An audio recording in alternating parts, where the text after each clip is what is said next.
Hi, this is Ashio, and welcome back to Angels with Scaly Wings. We're on the Requiem mod, and we're starting to get these big plot twists. So in the last part, we finally rescued Amelia. Or we kind of kidnapped her from a different timeline. It depends on your interpretation, but we have a happy ending. She was sick, we saved her, and now Remy can have his happy ending with her. So now we've done all the big, dramatic, exciting stuff. We've got a few choices now. Time to have some fun finally. This is what it says. So what should we go with? I think we should go and hang out with Naomi. She's kind of like a little bit to the side of the last episode's activities. So let's go. Following Naomi's invitation, I made my way to the other side of town. As I wandered around, I realised this seems to be the other side of the school campus Lorem and I checked out a few days ago for that clue. It certainly surprised me how deserted the streets were. For about 5 to 10 minutes, I hadn't seen a single dragon pass by. Much to my surprise, when Naomi said it would be just the two of us, she wasn't kidding. Sebastian wasn't escorting me this time. There she is. Naomi gracefully glided around one of the buildings and soon landed in front of me. There you are. An odd place to arrange a meeting, to be honest. I know. Though, it's next to the venue that I wanted to invite you to. Why not just meet there instead? Its location's a little tricky to explain, since several roads are still under construction. Besides, it would ruin the surprise. Surprise? You'll see. I did tell you, it will be a pool party for two. Anyway, I hope you like what I've planned. The place is located just a few minutes on foot from here. I mean, I'm not that much of a swimmer, as you could tell from the last time, but I know I can at least manage the pool. I've got other things in store too, don't you worry. Naomi led me through a couple of narrow deserted streets and inner yards toward a large yet relatively low grey building with numerous tall windows and several sets of double glass doors. We walked through a large atrium and toward the reception desk. The lone grey runner dragon was happily enjoying his nap time on the large computer chair. Hesitantly, Naomi knocked on the table. In an instant, he assumed a proper sitting position and turned to face us as if nothing had happened. Hello and welcome to my establishment. I'm Rain. How can I help? That's not what your badge says though. What does the badge say? The badge says seaweed-headed dragon. Okay. It's a long story. Let's just say that my parents are funny people. Good evening. I've made arrangements earlier. Name's Naomi. Okay, one moment. Oh yeah, I see it. Order placed this morning. Your payment has been processed and everything looks good. Section 2, West Wing. Allow me to escort you there. That'd be great, thanks. We made our way through a series of corridors and staircases until we stopped in front of a simple wooden door. The receptionist produced a plastic keycard out of his pocket, pressed it against the reader on the nearby wall, and pulled the handle down. Here we are. The showers can be found past the door over there. If you have any problems or questions, please don't hesitate to contact our reception desk. Have a nice evening. He handed the keycard to Naomi and quickly left the room. Cool, it's just the two of us though, yes. So is all of this just for us? Yep, I rented out the whole thing until the morning. Or however long you wish to stay, if you've made plans. The walkways are narrow though. Is that a problem? No way I can fit there without the risk of slipping. Oh well, I don't need showers or a ladder anyway, so we're fine. I can't go swimming in my clothes though. Then take them off. That escalated quickly. Oh, quiet. I'm not the one who's been sneaking looks at myself at the beach. Yeah, but I needed to check to see if what I remember stayed consistent. And I'm sure Sebastian wasn't totally jealous of that. Let's just change the subject. I remember what you said about human traditions related to clothing, so I got you another wetsuit. Why didn't you tell me to bring the one you bought earlier? Good question. I did tell you this would be a pool party on the phone though. Actually, yeah, that's on me. Naomi pulled out a small plastic package from her belt bag and handed it over to me. Since we weren't at sea anymore, I didn't need a full costume and thus settled for a much lighter outfit. Meanwhile, the dragoness dropped her bag onto the floor and happily jumped into the water. I expected a huge splash, but her entry was surprisingly smooth. She swam a few quick laps around the perimeter and then stopped at the corner opposite from the panoramic windows. Propping her back against both walls, she leaned back and relaxed at the shadow end. Done with changing clothes, I soon joined her in the pool. Enjoying yourself? Naturally. Clean warm water, a quiet evening, nice company. What's there not to like? Yeah, a moment to take a breather for us both. You look like you needed it more than ever before. Is it that obvious? I've been hearing rumours of how much you're running around, and it's even more than what I remember you doing when Reza was on the loose. I'm just trying to keep everyone from dying, and dealing with everyone's personal baggage has definitely been exhausting, let me tell you that. Especially the whole Amelia situation. I still can't believe you managed to pull that one off. I wouldn't have if Ibsen didn't figure out the portal controls in the last one and gave me a coded note to give to his current self. What about the other you? What other me? Huh. In the timelines I remember, there was supposed to be a second you hiding in the shadows. Oh, that other me. Well, I haven't met him in this one, but I have been visited by Izumi. You mean the mysterious woman that gets shot by Reza? The one and the same. She tried to confront me about Amelia, and even said she should have killed me on my first night here. She what? I pulled back, noticing Naomi bare her fangs at no one in particular. Sorry, but still, what? I mean, it's not like she had the chance. You should have told us you were being threatened. Tell everyone, hey, there's a third human in this world who's hiding in the shadows, even though there's only supposed to be two of us here, and she's been here before either Reza and I? Sounds like a bad idea, Naomi. The only one who I could tell her about is Anna, because her survival is my #1 priority. You're that head over heels for her, huh?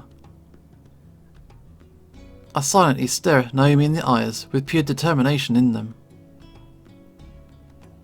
Wow, no kidding. Well, that explains the barbecue situation. Good call on yelling at Bryce and Sebastian on that one. I was moments away from snapping and yelling at Bryce. I don't like people badgering others. I mean, sure, we all poke and prod at each other during these social events, but this time they took it too far. Speaking of Sebastian though, I'm surprised you haven't invited anybody else to join us. I thought about it, but it's best for the two of us to also spend some time apart from each other. What? Why? Oh, don't worry, I didn't mean it like that. Absence makes the heart grow fonder after all.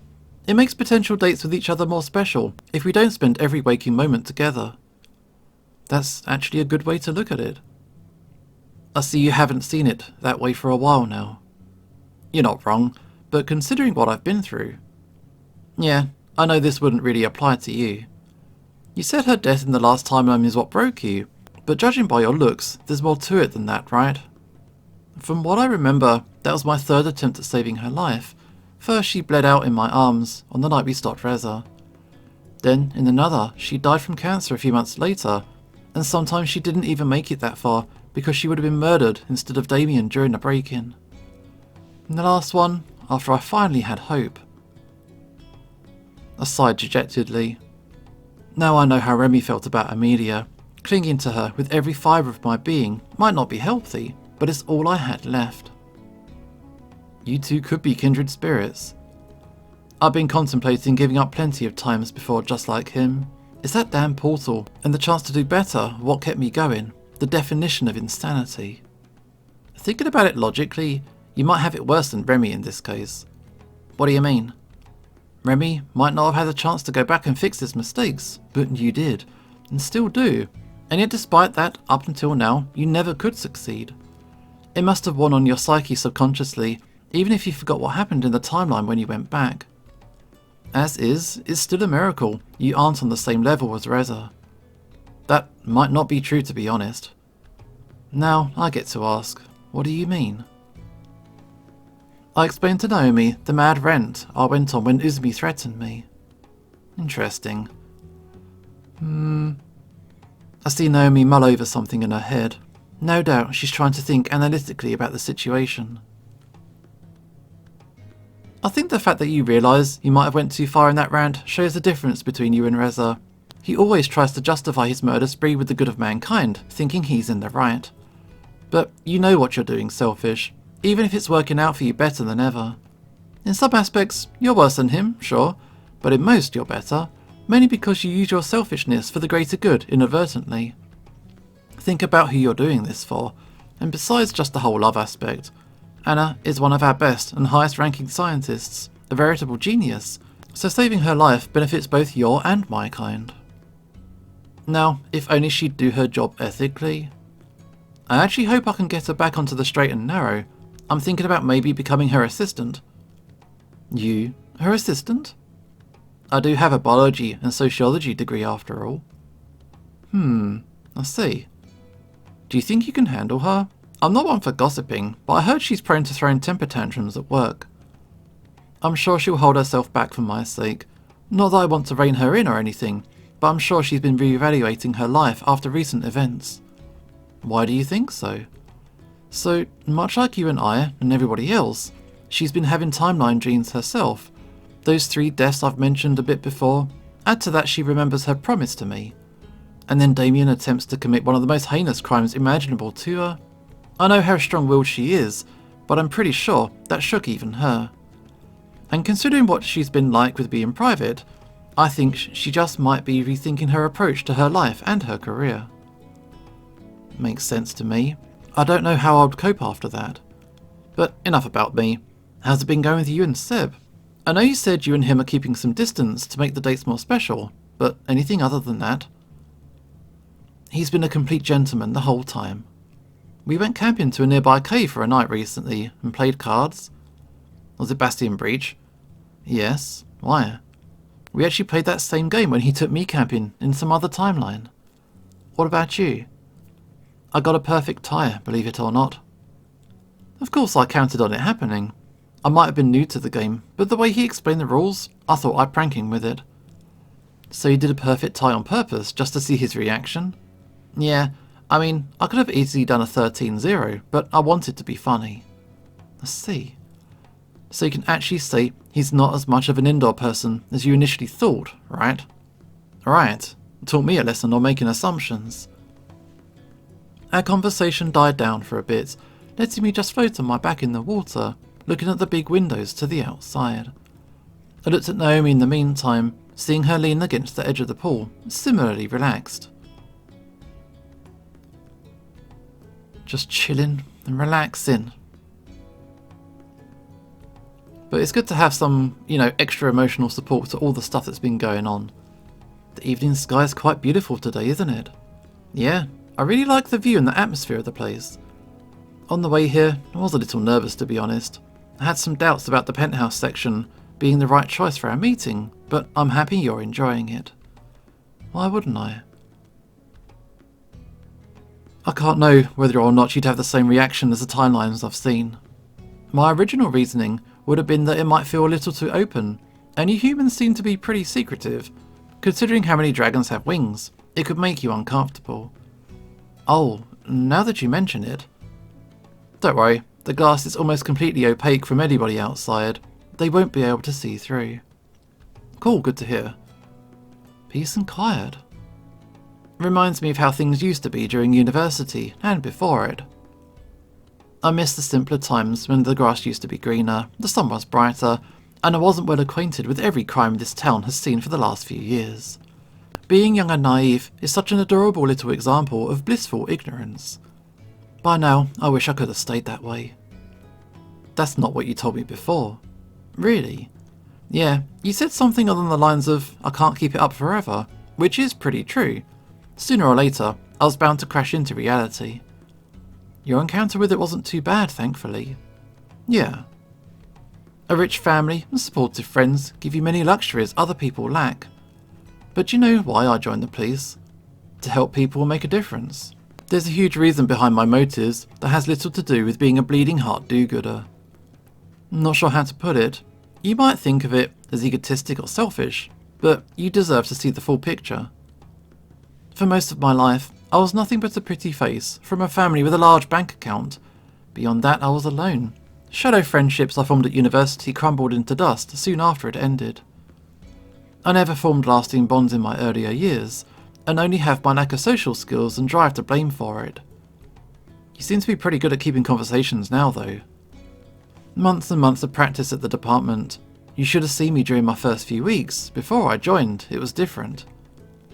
I was a nobody for every person in this town, but I wanted to be noticed, to be liked, to be remembered maybe. And I sought to achieve it by myself, through my own skills and merits, and not family money. I guess I can see how well that worked out. You're not thinking about me not remembering you from the other timelines again, are you? You don't know what it's like to work so hard to be seen by others, only to find out alternate realities where said work paid off are real, but not the one you're in. Or maybe you do, considering how many you've been through, and if I even know at this point. You might be right, but still, I wouldn't call you selfish. You wanted to make friends by being nice to people and by helping them in some way. It's completely natural. Thanks for understanding, but still, what if I just got lucky and in another world have it even worse? You need to stop thinking like that. It's gonna do you no good. You can't help your other selves anyway. I guess you're right. Things could have been worse, and could be better after all. But for now, I'm content with my position, and I'm proud to be friends with wonderful people at the department. And with you. I bet a lot of dragons would have been happy to meet a human, let alone have a pool party with them. Very true. I never was a big fan of the human mythos personally, to be honest, but an alien from another world is no less exciting. We aren't alone in the universe after all. Is what I would say if I didn't know we were from the same planet, just at a different time. Could you tell me that time difference? Not sure that's a good idea. Oh, come on now. We both know you're from the future. I just want to know how far. But why? Why do you want to know? It's widely known that our creation myth says that we were created by humans, and while I personally don't believe it, you being a time traveller at least gives it some credence. Just give me a number. Fine, but promise me you won't tell anybody, okay? My lips are sealed. 65 million years. What? I need a drink. Naomi? I'm not much of a drinker, always been wary of alcohol, but after that, I know I'll need it. Let me run downstairs real quick and grab a few things. Our party feels a little dry. I'd say it's anything but, considering that we're in a swimming pool. I'd say that's a good one, if I hadn't heard that one from you before. Okay, back in a moment. Naomi carefully made her way around me and paddled over to the edge. She easily climbed out of the water without using the ladder and soon walked out of the room. Okay, let's get that drinks. Left to my own devices, I made a few laps before returning to dry land, where I took a vacant lounge chair. My thoughts wandered over to recent events, both new and old, wondering what Reza's potential victims, who I never met, are doing now. I wondered who that green wyvern or the hatchery caretaker could be, and how their life turned out without that murderous bastard ending them.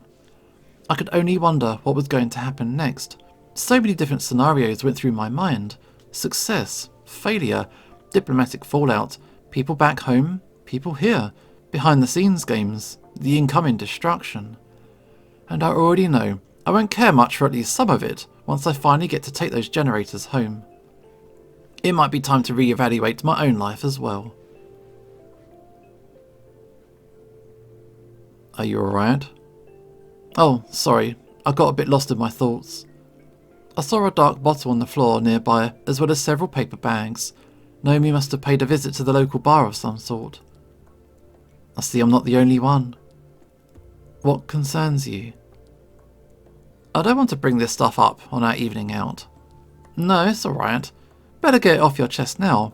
You don't have to hide your worries behind any masks. Just please be honest with me. Fine, it's, everything. Everyone. What will happen with Anna now that she's on the path to being healed and being the one to be on the litigating side? What's going to happen with Leremini's project? With Remy, now that Amelia's alive and well? With Amelia, for that matter? I know the council's working on burying her sudden resurrection, but I know her life wasn't all sunshine and rainbows before. And what about your home?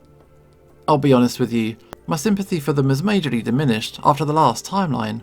I mean, yeah, I still have just enough that I want to finish my mission as best as possible, but no more than that. They didn't hesitate to give me ultimatums and punish me when Anna died, just because in their eyes, I made them waste a dose of cure that would have been better served on a human patient, when we had no other choice left. And then they tried defending Reza's outburst when I made a stink about it on the night he got arrested. What do you mean you made a stink about it?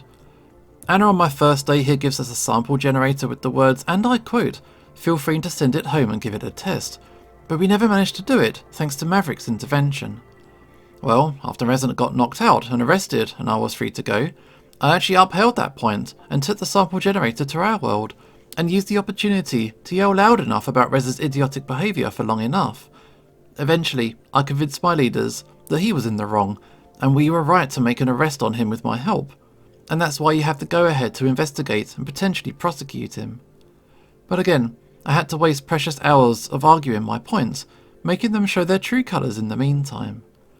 How could I possibly give my job 100% when I know the truth both from other timelines and this one as well? I see your point. I can't say I can completely push my thoughts aside about his case either, too much is at stake. We're lucky I bull-rushed my own leaders well enough to make sure his arrest isn't endangering the very cooperation between our worlds, and many more lives too. I agree. There's something I'm not sure how well you'll take, but how should I put it more simply? It appears that Reza has never gone rogue on his own accord. His actions in the other timelines are too methodical for a scared biochemist who has to improvise. Of course his performance was sloppy at times, but it's to be expected from a lone person conducting a military-level operation for all intents and purposes. Reza had to receive instructions earlier from a competent specialist, and he had a perfect opportunity for it too, thanks to lemon letters, as Mav called them, similar to the one he used to invite you to the portal. I've had a sneaking suspicion of Reza being set up by others for a while now, and the argument I had on the night I delivered the sample generator proved that hunch right. Nobody ever told me about other secret messages, and I couldn't find any proof of them existing while I was over there, but I think you're about to say obviously my superiors would keep me on a need-to-know basis. You're sharp. That's exactly what I would have suggested. And on our side, Maverick wouldn't ever have any proof, so he wouldn't be able to add anything he says to the case file. He would share his findings with me unofficially, and they'd check out with other potential events. I'm also questioning the amount of ammo your colleague carried, way too much for self-defense purposes. I had the same thoughts originally. He's not the type of person to endanger his mission of helping humanity for any personal gains, but considering his mad rant on the night of the fireworks, I doubt it by now. What do you mean by his mad rant? Since you're eavesdropping on the night I was in the interrogation room with Reza, you probably heard me mention a few things.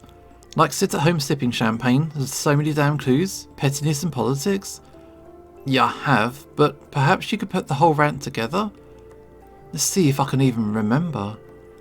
I opened with, "You killed those dragons, Reza," to which he said, "What a brilliant deduction, Sherlock." And before you ask, Sherlock's a fictional detective from a book series back in our future world. And then I ask, "Why'd you do it?" To which he began his rant. "Do you really need me to spell it out? I thought better of you. Are we going to do the whole thing? Wow. After I found out the truth about this place, I knew just waiting for the generators we were owed was not an option anymore. It would have taken who knows how long, but I didn't intend to stay a day longer than necessary. You won't believe how hard it was for me to acquire some generators. Some of the dragons didn't go down easily. But who cares that they got back the generators I stole? With just this one, we won't need any of the others." And then I ask, how could you do this? How could I do this? Let me ask you this. What harm is there really in taking the generators when their whole civilization will be gone in a few weeks anyway?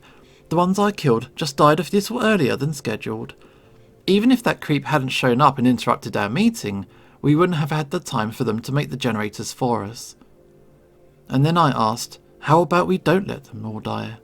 To which he said, they aren't going to be extinct anytime soon, if that's what you're concerned about. I paid the hatchery another visit before I came here. With the right persuasion, I think we'll have plenty of reasons to keep at least some of them around. Bodyguards, border patrols, weapons, even as pets or companions, as long as we make the necessary changes. See, it's not as bad as you might think. To which I said, I'm not just going to abandon them like that, only for their whole civilization to be wiped out. And then he got angry and said, get your priorities straight. Next you'd rather starve because you suddenly empathise with a steak, and you're not satisfied with just starving yourself.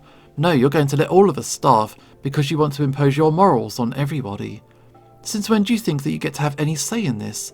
You know why you're here, and what you're proposing is treason, and you know the consequences. Personally, I don't mind if you want to stay here. You know I don't care about corporal punishment. Just let me through, and you can do whatever you wish. To which I said I can't do that. And then he got annoyed, retorting with, I see how it is. They've told you they need the generator to stop the comet, huh? And now you've become their lackey. Don't tell me you've been drinking up what they've been telling you. You know they have as much of a vested interest in this whole thing as humanity does. That I and you do, or at least used to. Do you think they wouldn't do the same thing if it was their families on the line instead of ours? To which I said, their entire world is on the line. And he just rolled his eyes, going, they live in perfect harmony, with a perfect green energy source, and no reason for wars or conflicts. We had that too, and you know what happened? Of course you do. This is such an idiotic trope, you know. Random person meets weird natives, learns their ways, and ends up saving them.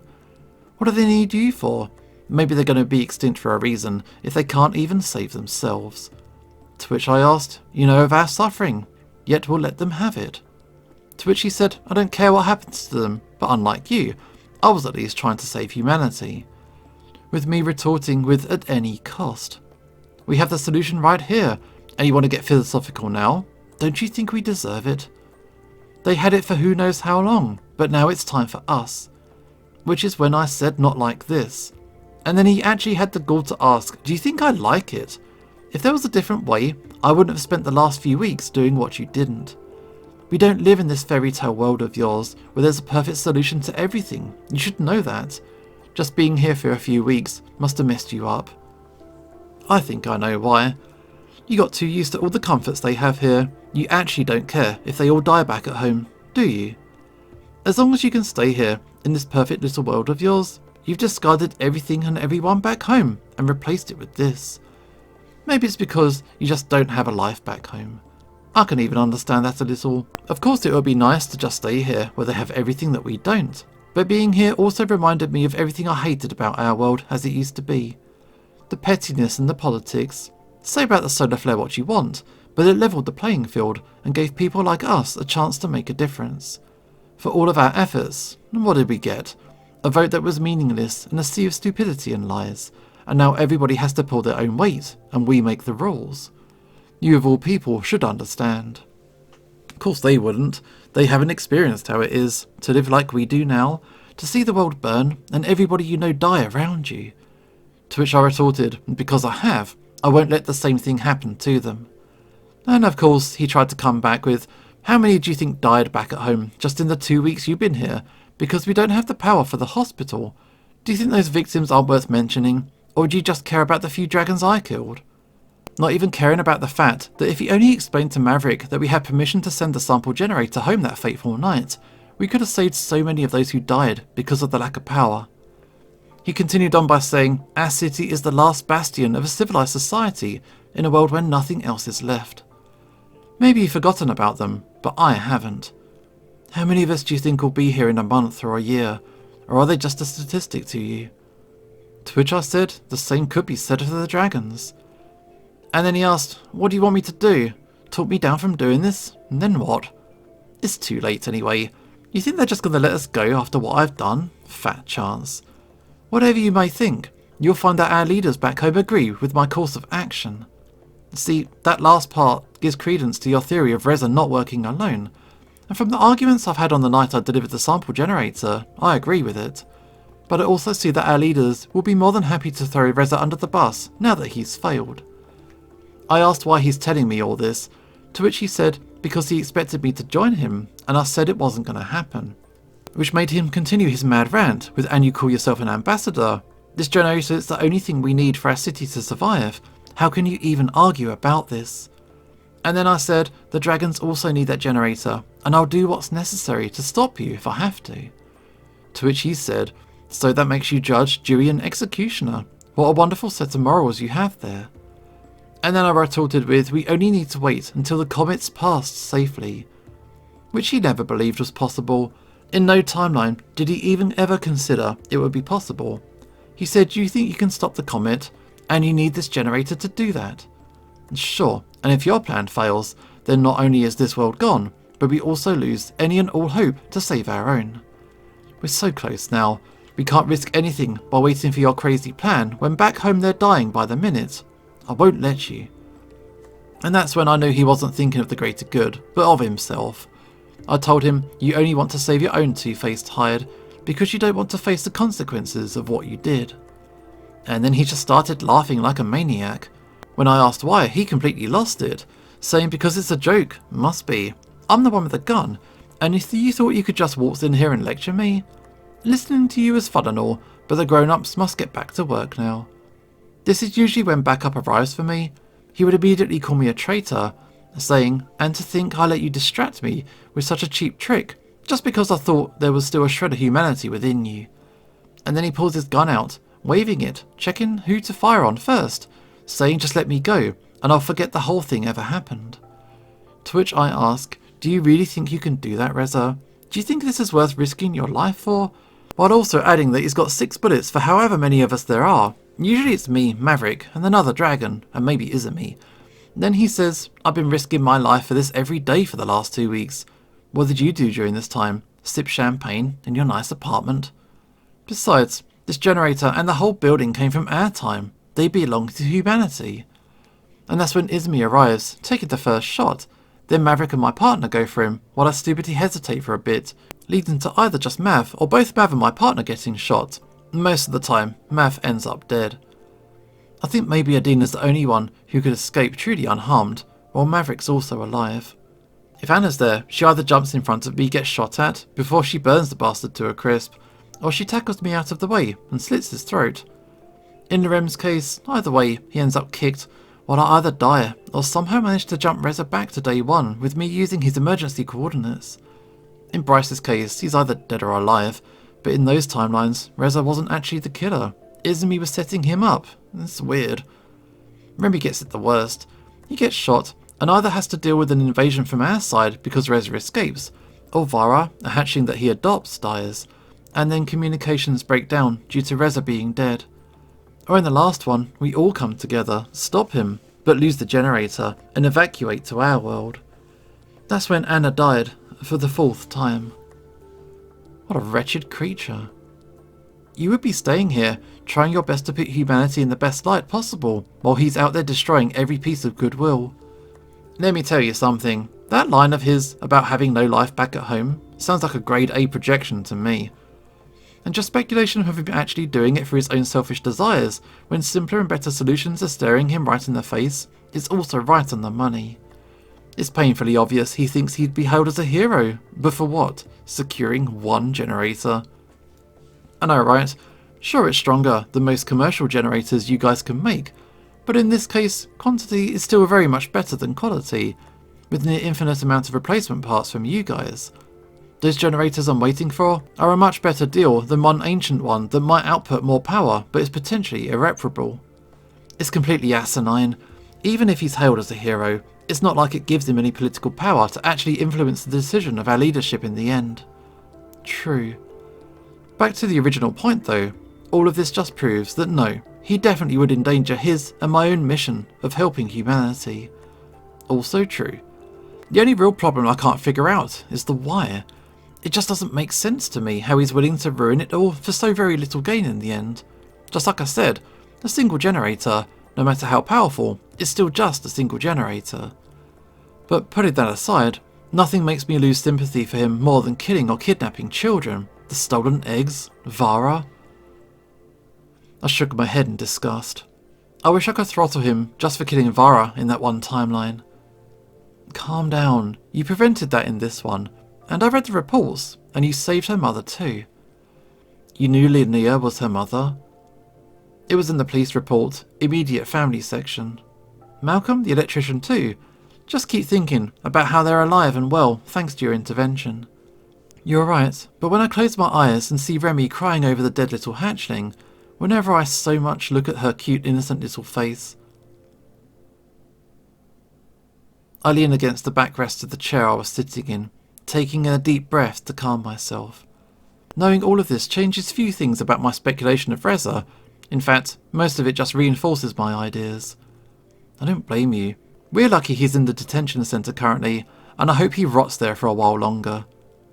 He will. We'll make sure of it. Here, this might help us calm down and talk about something else. Naomi places one of the paper bags on the nearby table, along with a stack of plastic cups. Under normal circumstances, legally, I'd be obligated to officially report such findings and theories, but since you prevented him from doing most of his crimes, I'm not sure how useful it's going to be. Not to mention that it would be a major risk either way that I wouldn't want to put you under. Thanks, Naomi. Don't mention it. It's the least I could do for all the times you saved my tail in other timelines. You repaid that by saving Adine's tail in this one. Really? Yep, she'll finally get to participate in that competition she normally has to resign from in every other timeline. However, aren't you concerned about your police work integrity? Not as much. I serve there to make the lives of people better, not be a cog in the legal machine, and rulebooks are secondary to me. Quite a dangerous line of thought for an officer. I wouldn't dismiss them completely. Many rules exist for good reason.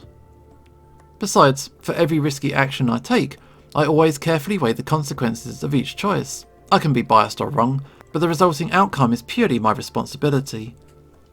So if someone asks me why I've done one thing or another, I can lay out my arguments, be they correct or otherwise, rather than citing an arbitrary list, shrugging and walking away. You're about to say I sound a little like Maverick. You're not wrong, though he's been very different from that attitude in this timeline. Actually, how's our status with Maverick? Let's have a quick check. Besties? Still besties. So everybody impressed, Anna in love, but Maverick and us are besties. So that's all good. No doubt you earning his trust helped him open up a little. But this whole talk still makes me nervous about your return to the human world. We both know Reza has already failed and has been thrown under the bus by our authorities. I don't think they tried to pull a fast one on me when I'm the last line of defence. Dropping a stone on my head and calling it an accident or something won't fly when I made explicitly sure that I'm going to be the only ambassador left and I don't want or need backup. Those people will step over as many dead bodies as necessary to reach their goals.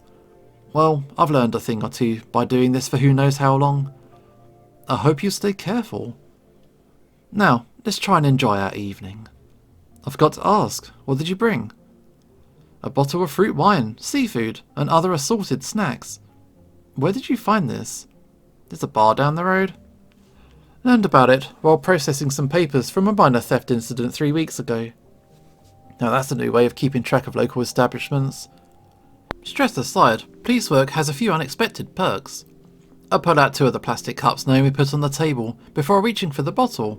In the meantime, I also offer one of the cups to Naomi. Here you go. No thanks, I got myself a bowl. Okie dokie. I went with plastic. I apologise if they look a bit cheap, but I didn't want to drop one and leave glass shards around the swimming pool. I'm surprised they let you take a bottle in here. Oh, our receptionist is sleeping, so he didn't protest. Got it. Do we have a corkscrew? The bartender was kind enough to open the wine for us. How nice. Naomi grabbed a large bowl while I stuck to the smaller, average-sized cup. Unsurprisingly, our vessels combined were enough to empty out the bottle.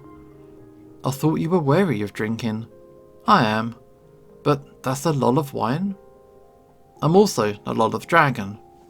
Oh wow, okay. Seriously, I'm about 4 to 5 times your size. Point taken. What do we drink to? Maybe you should choose. You're the host, you get to go first. Okay. She took a short pause. To our meeting then. To our meeting. True to its name, the drink had a light fruity taste with a very minor alcohol flavour. Both of us emptied roughly half of our respective vessels. Decent taste. Almost like juice. We wouldn't want to get too tipsy, and I have work tomorrow, and you're probably going to be quite busy as well. But a hangover at work's so much fun. Not with my duties. And most certainly not with something as important as yours. It's not like it would endanger the political relations between our 2 worlds or something, right? Of course not. The snacks weren't anything huge, but they had a fine taste and helped quell the peckish sensation in my stomach. After some time, I picked up my cup again. My turn now, I guess. Go ahead. I took a short pause, putting everything I've been through, every little detail together. After taking a deep breath, I closed my eyes. To every one of my friends in this world, and all the versions of them I lost in the other timelines. To Remy, to Anna, Lorem, Bryce, Adine, Vara, Amelie, Sebastian, Maverick, Amelia, Ipsum, Malcolm, Linnea, and last but not least, to you, Naomi. Thank you. I took another long sip of my drink, mindful to keep enough of it, at least for one final round. Our cups are almost dry. Maybe we should get the final one out of the way. What do you say? Sure. Only a few days ago, we met at the production facility, but thanks to these dreams, I knew that I could trust you completely. It's as if we'd known each other for many, many long years. I wish the circumstances were different, and your stay in our world was a lot more pleasant with less stress, especially less repetitious. But despite all odds, you remained one of my best friends across the myriad of timelines. To you. Wow, impressive. Thanks. I was thinking about what to tell you this whole evening. I'd say you did it well. Soon, my cup and Naomi's bowl were empty, and we stuffed them back into now much lighter paper bags. I leaned back in my lounge chair, while the dragoness chose to settle on the tiled floor. Outside, the sun had almost completely sunken beneath the horizon, but still gave the clouds a faint red hue. Want to go for another short swim in a few minutes? Is it safe? I mean, we just drank and had food. Muscle or stomach cramps are pretty dangerous in the water. Don't overstrain yourself, and if anything happens, I'll get you out, no problem. What about you? I'm not susceptible to them the same way you and some land dragons are. She walked up to the pool's edge and lazily slipped into the water, making little to no splash. I followed suit, albeit my entry was much less graceful. For a time, we enjoyed splashing, slowly swimming, or simply relaxing on the shadow part. Eventually, exhaustion caught up with me, and I decided to make my way back. Naomi climbed out of the water as well, droplets freely rolling off her scales. A tired yawn escaped my lips. It's getting late. I doubt I can return to my apartment now. This place is all ours till morning. Where am I going to sleep though? I guess one of the lounge chairs will do. I leaned back on my spacious improvised bed and yawned again. It made a fine place to get some rest, albeit missing a few essential elements. The odd shape took some getting used to as well. How is it? I've slept in worse. Glad to hear it. The dragoness lay down on her side nearby and stretched her neck, limbs and tail with a quiet groan of pleasure. Sleep well. Good night. That was a huge catching up session with Naomi. Oh, next morning. In the morning, we were woken up by persistent knocking on the door. The pool was about to open in 1 hour, and our booking was soon to come to an end. Slowly and drowsily, I climbed out of my lounge chair. Naomi was already up and about, her energetic attitude in stark contrast with my slow, half-asleep movement. We went for a quick shower, picked up all the trash and the leftovers from yesterday, and left the building. On our way out, we thanked the receptionist for his help, and Naomi left him with his tip as we walked through the exit. That was fun. I'm looking forward to our next get-together. So am I. Any idea when it's going to be? Not right now. Maybe later, once I sort out some official papers. But we could go see the big fireworks on the festival's final day. It's quite the spectacle. Actually, I've been thinking about that for a while now. I kind of want to invite all my friends for the finale. Every other timeline when Reza's on the loose, I'd realised he tried to escape through the portal during it, so I want to enjoy it with as many friends as possible. I know you don't like big crowds of people, but would you consider coming as well? I can't make any promises. I really am no good with big crowds, especially ones with people I don't know. Well, I'm thinking about inviting Seb, Mav, Bryce and the Dean at the very least. Okay, so with me there, the entire department would be there. That does change things. I'll see if I can mentally prepare myself for that first, so give me a call, okay? Alright, I will. I have to head for work now. Only an hour left before my shift, and I'm yet to have my breakfast. You probably have quite a busy schedule as well. Yeah. Okay, bye. See ya. Okay, are we back at the apartment? There we are. Okay, I think that was a bigger date than what I was expecting. This is it for now. This is the show signing off, and hopefully I will see you next time.